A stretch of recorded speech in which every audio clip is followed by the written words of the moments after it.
আর কোনোদিন আমরা যদি চাই এই লাশের চেহারা দেখতে কোনোদিন কেউ পারবে না। এজন্য আপনাদেরকে বলে যাই, আমাদের দাদা ছিল, আজকে আমাদের দাদা দুনিয়াতে নাই। আমাদের নানা ছিল, আজকে দুনিয়াতে আমার নানা নাই।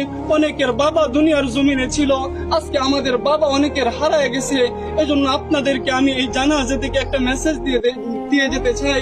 যারা আজকে মনে করতেছেন যে দুনিয়ায় আমার জন্য আসল, এ দুনিয়ায় আমার, এ দুনিয়ায় আমার, আল্লাহ তাআলা বলতেছেন আমাল হায়াতুদ দুনিয়া ইল্লা মাতাউল গুরুর, যে দুনিয়াটা হচ্ছে একটা ধোঁকা, এ দুনিয়ার সবকিছুই ধ্বংস হয়ে যাবে।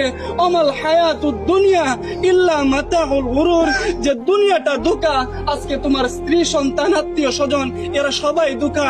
এজন্য মুহতারাম হাজরিন, দুনিয়ার মুখ থেকে আজকে আমরা আমাদের চেহারা, আমাদের দিল, আমাদের কলব আজকে আমরা আল্লাহর দিকে ফিরাইয়া দেই। যে জিন্দেগিতে যত গুনাহ করছি, আজকে এই জানাজা থেকে আমরা প্রতিজ্ঞা করতে চাই আর গুনাহ করব না।